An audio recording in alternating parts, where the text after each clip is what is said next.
Ja pse boja e flokëve po ju del shpejt. 5 gabimet që bën çdo femër kur i lyen flokët. Flokët e lyer, ndryshe nga flokët natyral, kërkojnë më shumë kujdes dhe trajtim, sepse ato pas lyerjes nuk janë më gjendjen e mëparshme. Bëhen më të ashpër pavarësisht nga bojrat bimore ose nga trajtimet estetike që mund të bëni her pas here. Sipas Brightside në këtë video, do të rendisim gabimet kryesore që bëjnë femrat pasi lyejnë flokun e tyre, të cilat mund t'i shkaktojnë ose humbjen e ngjyrës së flokut ose edhe dëmtimin e shëndetit të tyre. Mos i lyeni më në parukeri jo profesionale. Flokët ashpërsohen sidomos në rastet kur nuk i lyeni tek një profesionist. Para se të fillojmë, bëni një like videos dhe ju lutem klikoni subscribe, do të na ndihmonit shumë. Madje mund të pësojnë edhe dëme më të mëdha deri në djegje ose në këputjen e tyre. Zakonisht pjesa më e madhe e femrave nuk gjejnë rehat me flokët, ndryshe vazhdimisht edhe vizitojnë parukeri të ndryshme, duke harruar se kjo është në dëm të shëndetit të flokut të tyre. Edhe për shkak të ndryshimit të bojës, kjo gjë mund të bëjë që të humbisni cilësinë e flokut dhe ta bëni atë më të dobët. Është e rëndësishme të gjeni parukeri të duhura profesionale, në mënyrë që floku juaj të qëndrojë më i shëndetshëm dhe më i mbrojtur edhe pas lyerjes. Mos përdorni asnjëherë bojra me cilësi të dobët dhe me çmim të lirë. Këtu mbi të gjitha duhet të bëni kujdes me bojën që zgjidhni. Asnjëherë mos u joshni nga çmimet e lira, por as edhe nga ambalazhi. Jeni të kujdesshme për të zgjedhur edhe firmat më të mira të tregut profesional. E mira është që boja të jetë bimore, sepse pas lyerjes flokët do të jenë më të shëndetshëm, por eliminohen edhe rastet e rënda që mund të krijojnë alergji. Prandaj zgjidhni bojra sa më cilësore, natyrale dhe mos eksperimentoni ato me çmime të lira. Mos bëj kalime ekstreme. Nuk janë asnjëherë të këshillueshme. Dëmi më i madh që mund t'i shkaktojë flokut tuaj janë kalimet ekstreme nga një bojë në tjetrën. Nga e kuqja në të zezë, nga bjonde në zeshkane. Këto janë gabime të cilat mund t'i kushtojnë shumë cilësisë së flokut tuaj, madje të krijojnë edhe rënje të tij. Nëse doni të ndryshoni ngjyrën e flokut, bëheni atë në mënyrë graduale. Në këto raste, flokët dhe skalpi mund të pësojnë edhe dëme të papritura nëse bëni kalime ekstreme të ngjyrës së flokut tuaj. Flokët e shëndetshëm janë më të rreqës se ngjyrat moderne me flokë të dëmtuar. Lyerja e shpeshtë e flokut nuk është aq problematike sa ndryshimet e shpeshta të ngjyrës së tyre. Ndaj nëse bëni ndryshime të shpeshta dhe të forta të ngjyrës së flokut, dijeni se po i bëni një dëm të madh atyre, duke shkaktuar kështu edhe humbjen e cilësisë së flokut tuaj, citon Brightside. Mos përdorni bojra minerale. Flokët që janë të lyer me bojra të ndërthurura minerale janë pa ndriçim, të ashpër gjithashtu edhe të dëmtuar. Bojrat minerale nuk përdoren nga profesionistët, prandaj para se të zgjidhni bojën, lexoni me kujdes mënyrën e përdorimit. Nëse nuk jeni në gjendje ta kuptoni, këshillohuni më parë me një paruker profesionist për të bërë zgjedhjen e duhur për shëndetin tuaj të flokut. Mos i laj flokët e lyer shumë shpesh. Flokët duhet të lahen jo më shumë se 2 ose 3 herë në javë, në mënyrë që ta keni flokun tuaj më të shëndetshëm dhe të mbroni gjithashtu edhe cilësinë e tyre. Flokët duhet të tregojnë kujdes edhe gjatë lyerjes, edhe pas saj. Pasi flokët e lyer nuk duhet të lahen shumë shpesh, pasi duhet të trajtohen në shampo të duhur dhe gjithashtu edhe me teknikat e duhura. Kjo është një mundësi e shkëlqyer për të bërë që boja e flokut tuaj të zgjasë sa më shumë dhe mbi të gjitha, të mos dëmtohet edhe cilësia e flokut. Çdo javë trajtimi i flokut me ampula dhe me flokë të lyer mund të jetë gjithashtu një zgjidhje për të ulur kështu edhe përqindjen e alkoolit. Një herë në javë mund të bëni maska hidratuese për flokun e lyer, kështu do ta keni më të lehtë mbrojtjen e cilësisë së tij dhe mbi të gjitha do të evitoni edhe dëmet që mund t'i shkaktojë boja e tepërt flokut tuaj.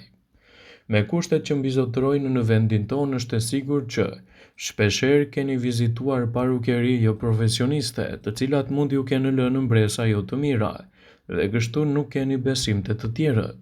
Prandaj, për t'i lënë flokun tuaj sa më të shëndetshëm, duhet të kujdeseni si duhet. Është koha për të ndryshuar zokonet tuaja, qoftë edhe për një kohë që të mësoni të kujdeseni më mirë për veten. Pra, le ta fillojmë me flokun. Merrni një tas dhe një furçë dhe bëhuni gati për t'i lyer flokët edhe në kushte shtëpie. Si fillim, hapi i parë që duhet të dini është edhe përgatitja e flokut për ta lyer atë.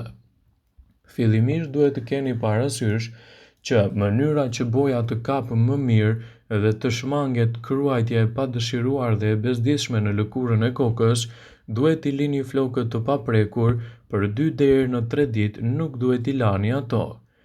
Vajra natyral që veprojnë si barierë perfekte për kruajtjet mund të mbrojnë flokun tuaj. Në fakt, nëse keni flok me lëkurë të ndjeshme, është mirë që të zgjidhni bojën pa amoniak, e cila është më miqësore se normalja që përdoret për lyerjen e flokut. Hapi 2. Provoni bojën. Ky test është padyshim një mënyrë shumë e mirë që mund të aplikohet në skajet e vogla të flokut tuaj. Në këtë mënyrë do të shikoni se si boja reagon me cilësinë tuaj të flokut dhe ju shkakton ose jo probleme. Gjithashtu, ky hap do t'ju ndihmojë të shikoni se sa kohë duhet që floku juaj të fillojë të ndryshojë ngjyrë dhe të reagojë ndaj produkteve. Plus, ju do t'jeni në gjendje të zbuloni edhe ngjyrën që dëshironi për flokun tuaj. Hapi i 3. Lexoni gjithmonë udhëzimet që jepen tek boja juaj. Është shumë e rëndësishme të lexoni etiketën dhe udhëzimet e produktit në kuti. Në fakt, secila prej këtyre teknikave dhe hapave të ndryshëm është një mjet shumë i mirë për ta pasur flokun më të mbrojtur, më të shëndetshëm edhe pasi t'i lyeni ato. Hapi 4. Nëse i lyeni flokut në shtëpi, ndiqni rregullin e higjienës. Sigurohuni të vishni dorezat e posaçme që janë në kuti dhe të mos ndotni duart. Ndërkohë që është shumë e rëndësishme të vishni një bluzë të vjetër që nuk ju shqetëson nëse ndotet, si dhe një peshqir të vjetër ta vendosni në qafë, kështu do të ndaloni edhe përhapjen e bojës në të gjithë rrobat tuaja. Përzjejeni bojën në një tas të thellë dhe filloni gjithashtu më pas me aplikimin e tij në flokun tuaj. Hapi 5 është të lini rrënjën për në fund. Së pari, do ju duhet një furçë e veçantë. Ndërsa shumë pako vinë me aplikues boje ose me furça, kapni tufat tuaja një nga një. Filloni duke përhapur kështu bojën nga poshtë rrënjës, duke shkuar në skaje. Sigurohuni që të shkoni kudo në qimet e vogla dhe t'i mbuloni ato me bojën të cilën doni të lyeni flokun tuaj. Është një teknikë shumë e mirë që do ju ndihmojë të krijoni edhe një lyerje më të mirë të gjitha skajeve të flokut.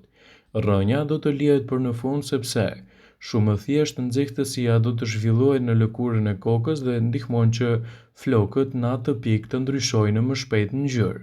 Pra, kur të ketë mbaruar i gjithë tufa e flokut, ktheuni tek rrënja.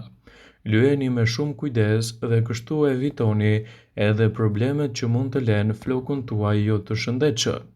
Për pak kohë do ta lini bojën në flokun tuaj.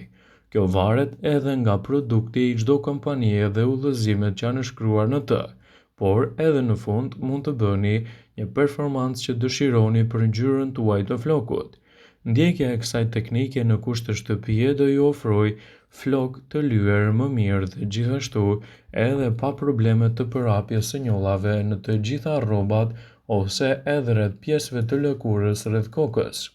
Nëse vëreni që është përhapur boja edhe në skajet e lëkurës suaj, duhet të përdorni vazelinë përpara lyerjes. Kjo do të mbulojë të gjitha pjesët e lëkurës të cilat janë ekspozuara më shumë ndaj ngjyrës së flokut. Kështu do ta keni më të lehtë të largoni gjithashtu pa pastërtitë që boja mund të lërë në të. Nëse nuk e bëni dot larjen e flokut, pasi të ketë kaluar 3 ditë, mund të ndiqni teknika të ndryshme të publikuara në video tona të mëparshme për të gjetur mënyrën se si duhet ta bëni atë. Vëmendje. Ju bëjmë dije se informacionet në këtë video kanë për qëllim që të plotësojnë, të mos zhvendësojnë në këshillat e ekspertit ose profesionistit të kujdesit të flokut, dhe nuk kanë për qëllim të mbulojnë në të gjitha përdorimet e mundshme masat paraprake, ndërveprimet ose edhe efektet negative të bojës në flokun tuaj. Pasi ta dëgjonit këtë video, do ju ftoja t'i bënit like dhe ta shpërndanit atë në profilin tuaj në mënyrë që të informohen dhe miqtë e tu.